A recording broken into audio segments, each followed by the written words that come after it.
오늘 우리에게 주신 하나님 말씀은 사도행전 4장 32절부터 37절까지 말씀입니다.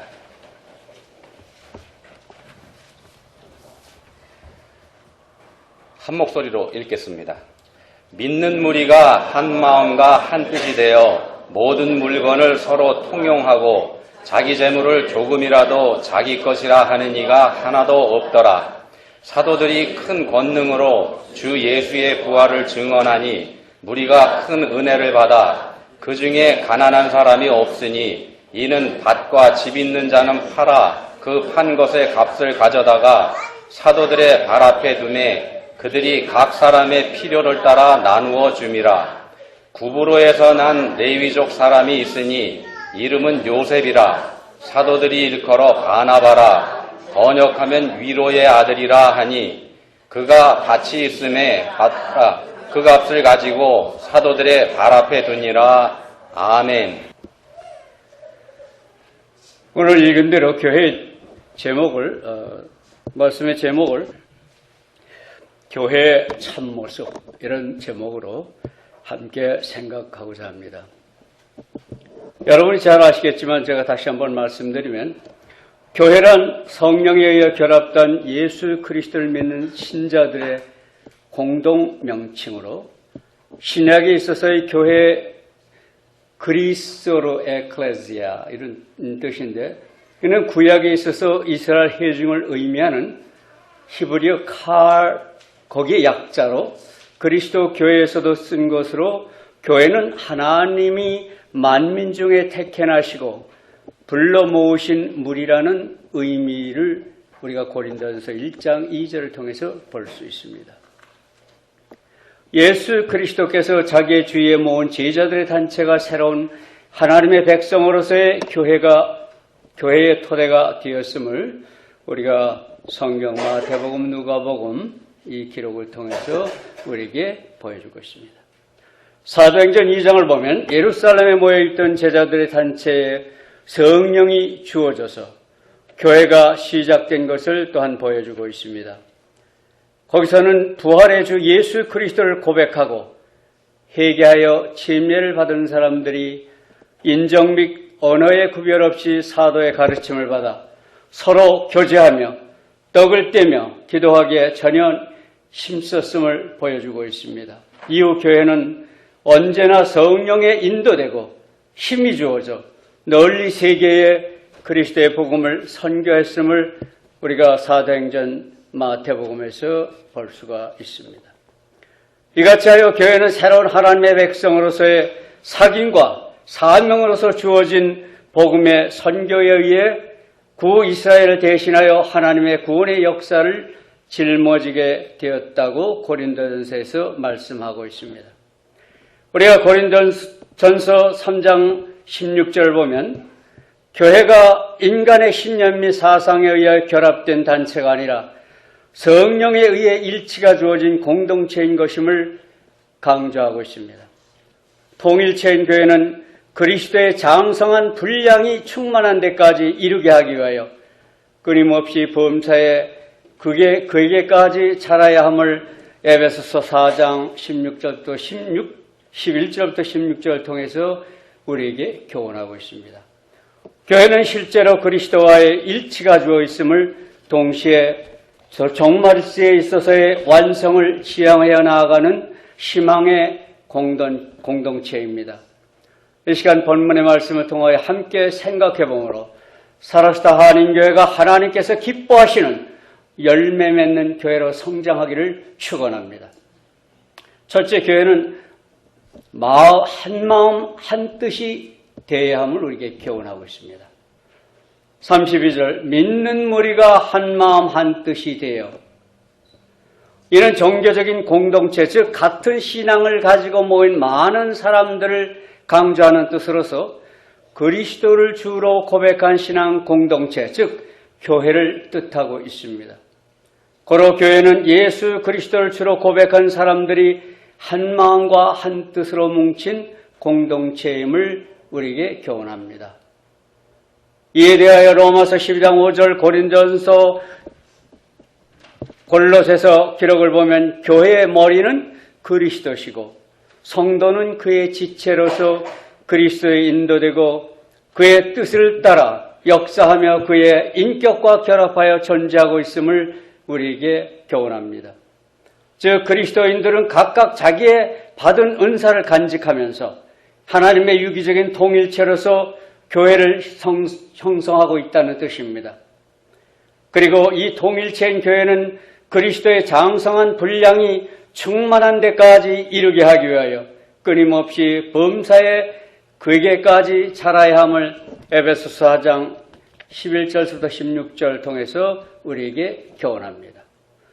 교회는 얼마나 많은 사람들이 모이는가가 중요한 것이 아닙니다. 아무리 많은 사람이 모여도 그리스도 안에서 반목하면 한 마음 한 뜻이 되지 못하고 분열하기 때문에 그리스도의 몸된 교회로서의 사명을 감당할 수 없음을 여러분과 제가 잘 아는 사실입니다. 또 성경을 통해서 우리에게 알려주고 있습니다. 비록 적은 수의 사람이 모일지라도 예수 그리스도를 중심으로 한 마음과 한 뜻이 되었을 때 하나님의 뜻을 이루어가고 또한 성숙할 수 있는 교회가 될 수 있음을 저보다 여러분이 더 잘 아실 줄 믿습니다. 우리가 고린전서 1장 10절부터 17절 쭉 그 뒤 쭉 보면 고린도 교회의 분열에 대한 기록이 있습니다. 고린도 교회에는 여러 분파가 있었어요. 바울에게 침례를 받은 사람들은 자기들이 바울에 속했다고 바울파라고 했고, 아볼로에게 침례를 받은 사람들은 스스로를 아볼로파라고 했고, 베드로의 영향을 받은 유대교적 기독교인들은 자신들을 게바파라고 했고, 그러자 아무에게도 속하지 않은 사람들은 그리스도에게 속하였다고 하여 그리스도에 우린 그리스도의 파라, 이런 파까지 생겨나게 됐습니다. 이에 사도 바울은 고린도 교회의 분열 소식을 듣고 특히 바울파라고 주장하는 사람들에게 이렇게 얘기합니다. 내가 너희를 위해 십자가에 못 박혔느냐? 너희가 내 이름으로 침례를 받았느냐? 그러면서 고린도 교회에 이런 권면을 합니다. 그리스도가 어떻게 나뉠 수 있느냐? 내가 그리스도의 이름으로 너희를 권한다. 너희는 다 같은 말을 하고 너희 가운데 분쟁이 없이 같은 마음과 같은 뜻으로 온전히 합하라고 우리에게 교훈합니다. 뜻과 마음이 합하지 못하면 분열하게 된다는 것 여러분이 잘 압니다. 우리가 사도행전 15장 보세요. 바나바는 착한 사람입니다. 성령과 믿음이 충만한 사람으로 예루살렘 교회가 예수님을 안디옥 교회로 파송한 사람이었어요. 제가 다시 충만한 사람으로 예루살렘 교회가 안디옥 교회로 파송한 사람이었어요.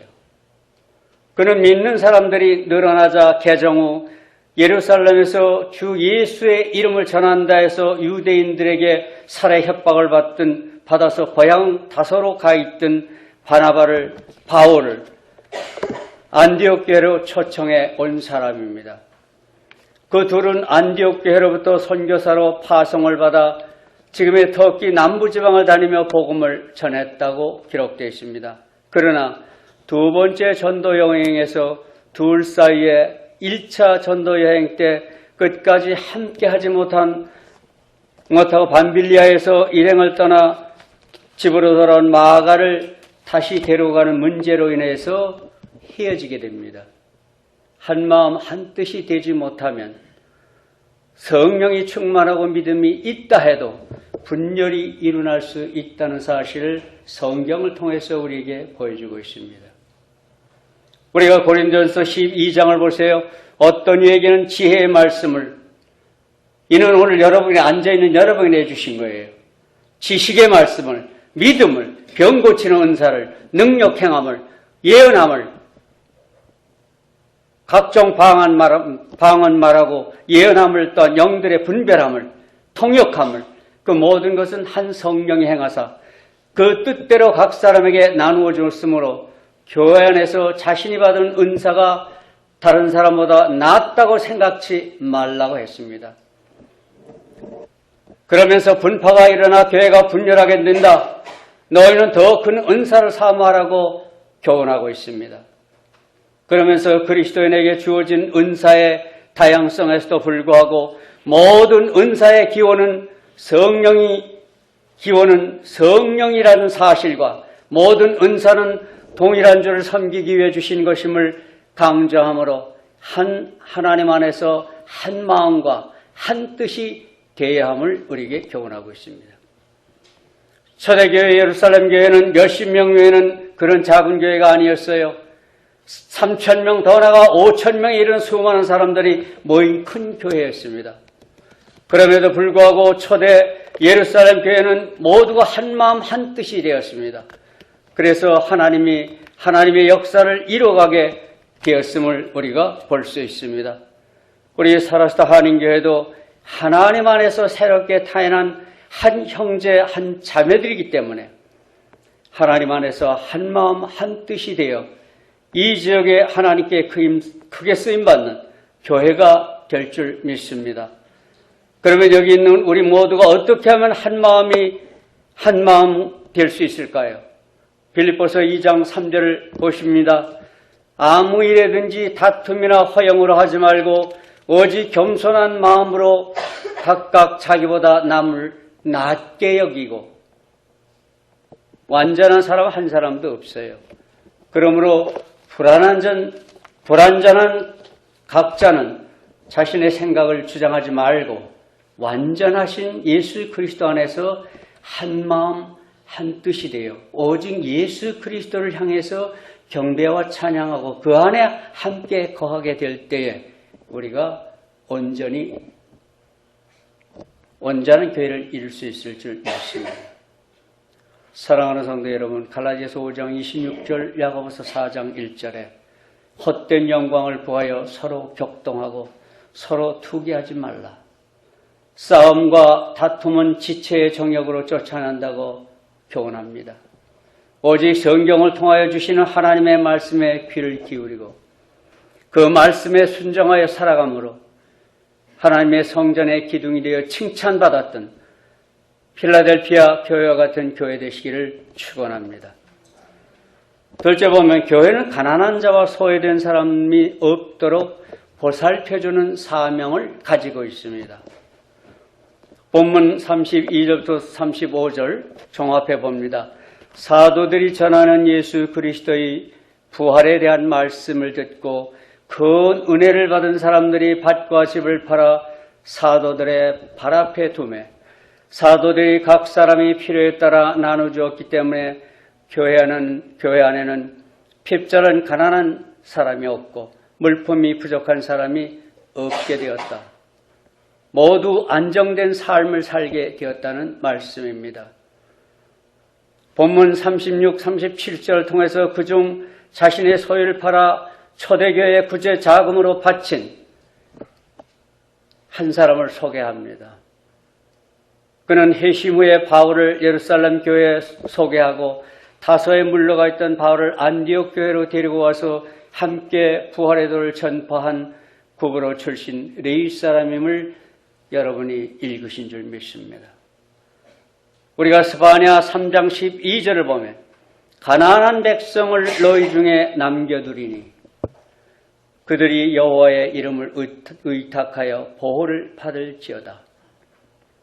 이 말씀은 스가랴 7장 10절을 통해서 가난한 자와 고아와 과부를 보라고 하신 말씀과 부합됩니다.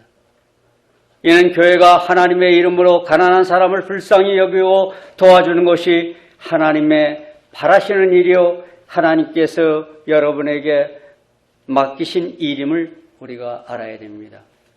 그래서 잠언 19장 17절을 통해서 가난한 사람을 불쌍히 여기는 것은 여호와께 꾸이는 것이니 그 선행을 갚아주리라. 공짜로 하라는 얘기 아니에요. 하면 갚아주시겠다는 말씀이에요. 사라스타 한인교회의 성도들 여러분은 얼마나 많이, 얼마나 자주 가난한 이웃에게 구제를 해왔습니까? 장차 주님께서 심판주로 세상에 오실 때 어떻게 심판하실지에 대해 우리가 마태복음 35장 35절부터 46절까지인데 40절까지만 봅니다. 이렇게 심판한다고 그랬어요.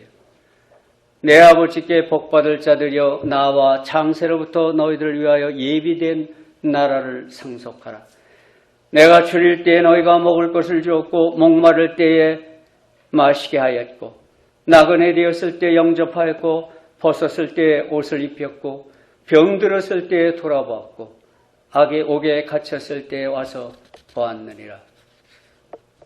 주여 우리가 어느 때 주의 줄인 것을 보고 공쾌하였으며 목마른 것을 보시고 마시게 하였으며 어느 때 나그네 되신 것을 보고 영접하였으며 벗으신 것을 보고 옷 입혔나이까. 어느 때 병드신 것이나 옥에 갇힌 것을 보고 가서 배웠나이까. 이에 내가 진실로 너에게 이르노니 너희가 여기 있는 우리 이웃에 있는 이 바깥 주위에 있는 내 형제 중에 지극히 작은 자 하나에게 한 것이 곧 내게 한 것이라. 가난한 자를 구제함으로 하나님께 복받던 한 여인에 대한 기록을 봅니다. 사도행전 9장에 있어요. 욥바에 돌아가라는 여자 여러분 잘 아세요. 그녀는 착한 일과 구제를 많이 한 사람이라고 그랬습니다.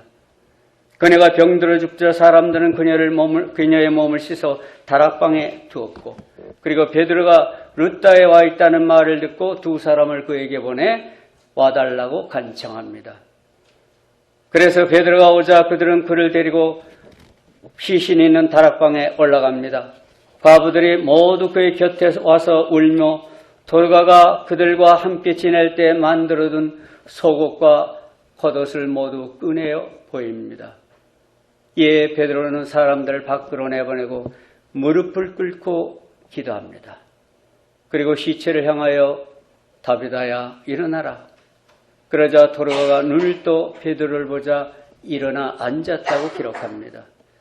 베드로가 그녀를 일으켜 세우고 성도들과 과부들을 불러 그 여인이 살아난 것을 보여주었습니다. 이 일이 욥바에 알려지자 많은 사람들이 주를 믿게 되었다고 했습니다. 이 기록이 가난한 이웃을 돕는 사람은 하나님께서 갚아주신다는 약속을 밝히 보여주는 말씀입니다. 반대로 보세요. 누가복음 16장. 부자와 나사로의 얘기. 여러분 더 잘 아시죠? 값진 옷을 입고 날마다 잔치를 열고 화롭게 살았다고 그랬어요. 그 집 대문 밖에는 나사로 하는 헌데투성이 거지가 앉아 있었고 그는 혹여 부자의 상에서 떨어지는 부스레기, 요즘 말하면 쓰레기 같다. 그 좀 골라 먹을 거 있을까? 그래서 기다렸어요. 심지어 그런데 개들이 와서 그의 헌디를 핥았다고 그랬습니다. 거지는 죽어 천사들의 인도로 아브라함 품에 안기게 되었고 부자도 죽어 지옥에 고통하는 중에 눈을 들어보니까 멀리 아브라함 품에 나사로가 안겨 있는 게 보였습니다. 그래서 큰 소리로 아버지 아브라함이여 나를 불쌍히 여겨주옵소서. 나사로 그 손가락 끝에 물을 찍어 내 혀를 서늘하게 해주옵소서. 이 아브라함이 생각해보라. 너는 살아있을 동안에 좋은 것을 마음껏 누렸으나 나사로는 온갖 괴로움만 겪지 않았느냐. 그래서 나사로는 여기서 위로를 받고 너는 거기서 고통을 받을 수밖에 없는 것이다. 사랑하는 성도 여러분, 누가복음 12장을 통해서 물질의 축복을 받고도 가난한 이웃을 불쌍히 생각지 않는 인색한 사람에 대한 교훈을 보세요. 한 부자가 그 밭에 소철이 풍성함에 심중에 생각하여 가로되 아유 내가 들 데가 없으니까 더 큰 창고를 짓고 곡식을 쌓아둬야 되겠구나. 그리고 평안히 쉬고 먹고 마시며 내가 일생을 보내리라. 그때 하나님이 이르시되 이 어리석은 자야 오늘 밤 내 영혼을 도로 찾으리니 그러면 예비한 것이 다 네 것이 되겠느냐. 우리도 초대교회 성도들과 같이 바른 물질관을 가지고 가난한 이웃을 도울 능력이 되면 가난한 이웃 형제를 불쌍히 여기고 구제함으로 하나님께서 부탁하신 말씀을 행함으로 하나님께 기억된 성도 여러분 되시기를 축원합니다. 그런데 한 가지 잊지 말아야 할 것은 내가 내게 있는 모든 것을 구제하고 또 내 몸을 불사르게 내어줄지라도 사랑이 없으면 내게 아무 유익이 없느니라. 고린도전서 13장 3절 말씀이에요. 이 말씀은 그리스도인들이 아무리 위대한 것이라고 여기고 행해도 이 여기는 행위도 사랑이 없으면 거칠애와 같다는 말씀입니다. 그러므로 죄인들까지도 사랑하사 십자가 위에서 죄사함의 보혈을 흘려주신 예수 그리스도의 사랑을 우리는 본받아서 가난한 이웃에게 구제로 사랑을 베푸는 사라수다 교회 되기를 축원합니다. 우리가 사랑이 무엇인지 여러분 다 아세요? 하나님이 가르쳐준 사랑 봅시다. 뭔가? 사도행전 13장 보면 거기 이렇게 되어 있어요. 4절부터 사랑은 오래 참고 사랑은 온유하며 투기하는 자가 되지 아니하며 사랑은 자랑하지 아니하며 교만하지 아니하며 무례히 행치 아니하며 자기의 유익을 붙이 아니하며 성내지 아니하며 악한 것을 생각지 아니하며 불의를 기뻐하지 아니하며 진리와 함께 기뻐하고 모든 것을 참으며 모든 것을 믿으며 모든 것을 바라며 모든 것을 견디느니라. 그러면서 13절에 그런즉 믿음, 소망, 사랑이 세 가지는 항상 있을 것인데 그 중에 제일은 사랑이라. 사랑이 무엇인지까지도 하나님께서 이렇게 다 가르쳐 주셨어요. 여기 늘 읽어보시면서 나는 사랑하고 있는 사람인가? 사랑이신 하나님을 따라 나는 사랑하는 사람으로 변해가고 있는가? 자신 스스로를 돌아보는 여러분 되시기를 축원합니다. 세 번째,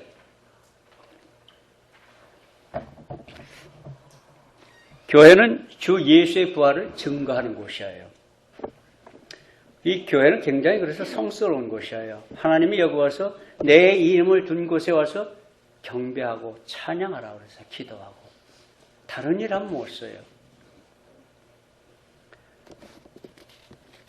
33절에 있는 말씀 봅니다. 사도들이 큰 권능으로 주 예수의 부활을 증거하니 우리가 큰 은혜를 얻어 초대교회가 우리에게 보여준 아름다운 모습은 예수님의 부활을 증거하는 모습이에요.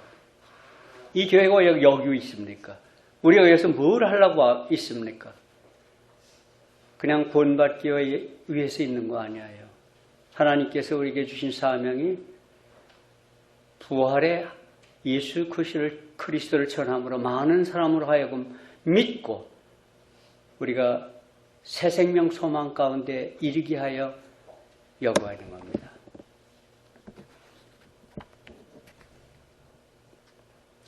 내가 복음을 전할지라도 자랑할 것이 없으면 내가 부득불할 일입니다. 만일 복음을 전하지 아니하면 내게 화가 있을 것이로다.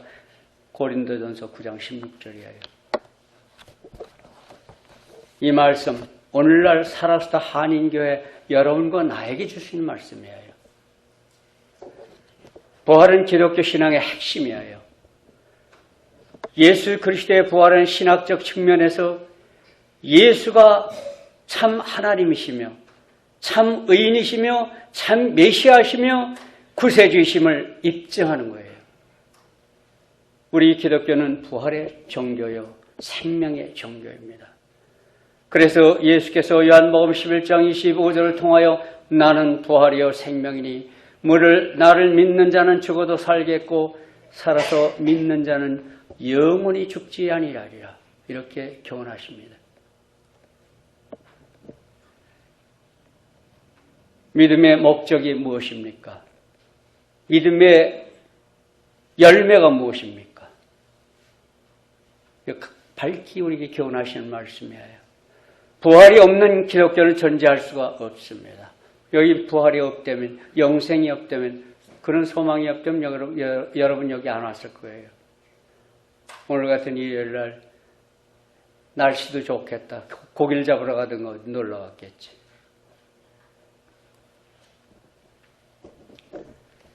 부활은 묵은 생명의 회복이 아니라 새로운 생명의 창조라는 사실을 우리가 고린도전서 15장에서 35절부터 58절에서 찾아볼 수 있습니다.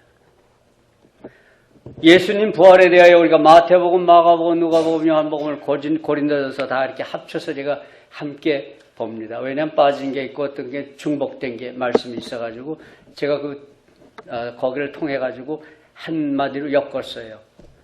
안식일이 다하여 가고 안식 후 첫날이 되려는 미명의 막달라 마리아와 야고보의 어머니 마리아와 요한나와 살로메 또 여러 여인들이 무덤에 있는 예수님의 몸에 향유를 발라드리기 위해서 무덤으로 갔습니다.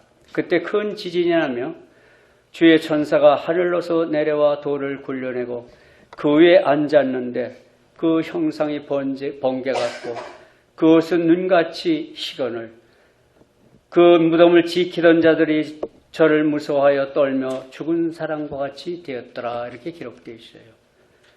천사가 여자들에게 일러 가로되 너희는 무서워 말라. 십자가에 못 박히신 예수를 너희가 찾는 줄 내가 아노라. 그가 여기 계시지 아니하고 그의 말씀하신 대로 살아나셨느니라. 와서 그의 누우셨던 곳을 보라. 또 빨리 가서 그 제자들에게 이르되 그가 죽은 자 가운데서 살아나셨고 너희보다 먼저 갈릴리로 가시나니 거기서 배우리라 하라. 보라 내가 너희에게 일렀으리라 하거늘 그 여자들이 무서움과 큰 기쁨으로 무덤을 빨리 떠나 제자들에게 알리려고 달려갈 때에 예수님께서 그들 앞에 나타납니다. 그러면서 평안하냐? 여자들이 나아가서 예수님의 팔을 붙잡고 경배했다고 되어 있습니다. 예수님께서 가라사대 무서워 말라. 가서 내 형제들에게 갈릴리로 가라 하라. 거기서 나를 보리라. 여인들은 너무도 놀라 정신없이 뛰어 제자들에게 가서 말하자 사도들은 저희 말이 허탄한 뜻이 배어 믿지 않았다고 그랬어요. 오늘날도 믿지 않는 사람 많아요. 성경에 기록된 말씀에 허탄해서 믿지 못합니다.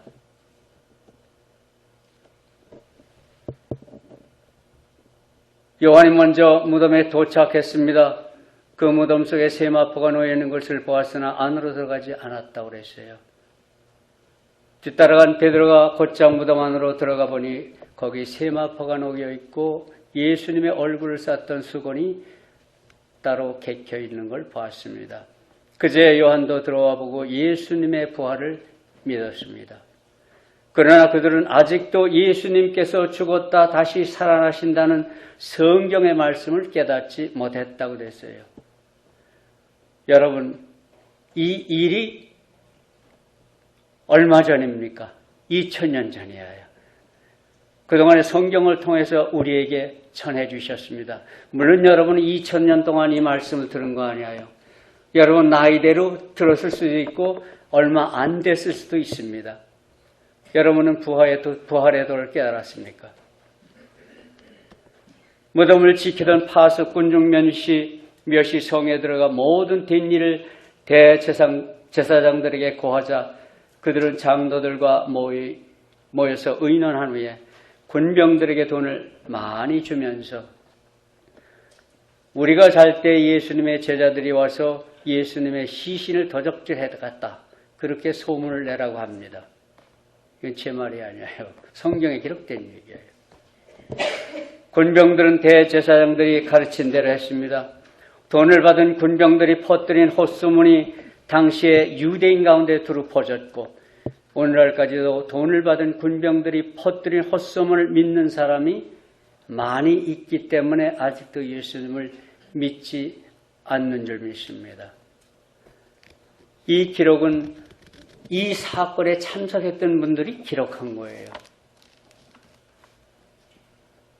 예수님의 부활에 대한 고린도전서 15장 예수님은 장사 지낸 바 되었다가 사흘 만에 다시 살아나사 여인들에게, 엠마오로 가는 두 제자에게, 그리고 게바에게, 후에 12제자와 야고보와 그 후에 500여 형제들에게 일시에 보였다고 바울이 얘기합니다.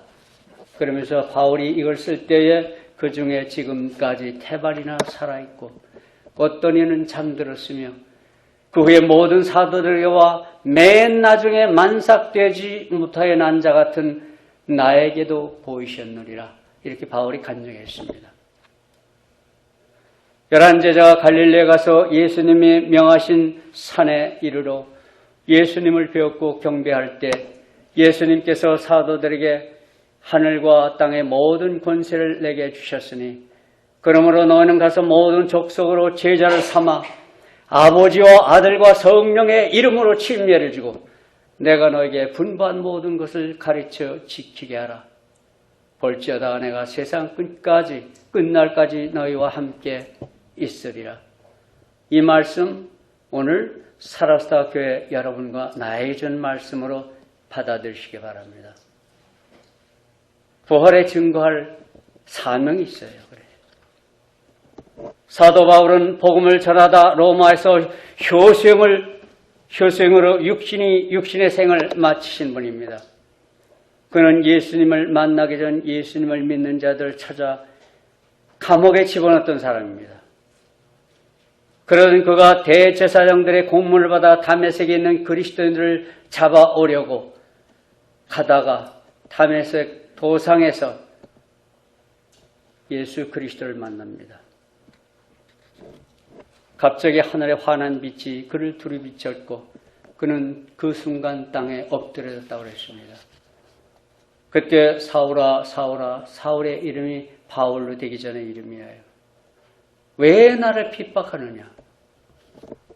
그런 음성이 들립니다. 이에 사울이 당신은 누구십니까? 나는 내가 핍박하는 예수다. 일어나 시내로 들어가라. 내가 할 일을 알려줄 사람이 있을 것이다. 그런 음성을 듣고 사울의 동행인들도 그 눈을 떴으나 아무것도 볼 수 없었고 다만 음성은 들었다고 그래요. 그래서 사울이 일어나서 앞을 볼 수 없으니까 그 동행인들이 그의 손을 잡고 다메섹까지 데리고 갔다고 합니다. 그는 사흘 동안 시력을 잃고 먹지도 않고 마시지도 않았다고 기록하고 있습니다. 사울로 아나니아라는 사람이 주의 환상을 통해 부름을 받고 사울을 찾아갑니다. 사울에게 손을 얹고 형제여, 당신에게 길에서 나타났던 분이 당신의 눈을 뜨게 하고 성령으로 충만케 하기 위해 나를 보냈습니다. 이에 사울의 눈을 또 보게 되었고 침례를 받은 후에 음식을 먹고 힘을 얻고 그 자리에서 바로 개종합니다. 그래서 그 성 안에서 바로 말씀을 예수 그리스도로 구세주라고 말씀을 전합니다. 그때 그 성 사람들이 또 죽이려고 해서 몰래 빠져나옵니다. 그리고 로마에서 교수형에 처해질 때까지 터키와 그리스와 시리아와 로마와 그리스 그리고 확실한 건 아니지만 스페인 등지까지 다니며 복음을 전했다고 합니다. 부활하신 주님을 만나보지 않고 바울이 자기 일생을 바쳐 교수형에 처하는 데까지 가면서 그리스도를 증거할 수 있었을까요? 바울 사람이에요. 사랑하는 성도 여러분, 우리 교회가 예수 그리스도의 부활의 도를 올바로 전함으로 이 지역에서 빛과 소금의 사명을 감당함으로 하나님 앞에 섰을 때 칭찬받는 여러분 되시기를 축원합니다. 우리 교회가 초대 예루살렘 교회처럼 예수 그리스도의 마음과 뜻으로 하나가 되어 있는 교회인지 진정으로 형제를 나보다 낮게 여기며 겸손한 마음으로 사랑하고 있는지 또 열심을 다해 복음을 전하고 있는지 이 시간 자신을 살펴보아야 할 것입니다.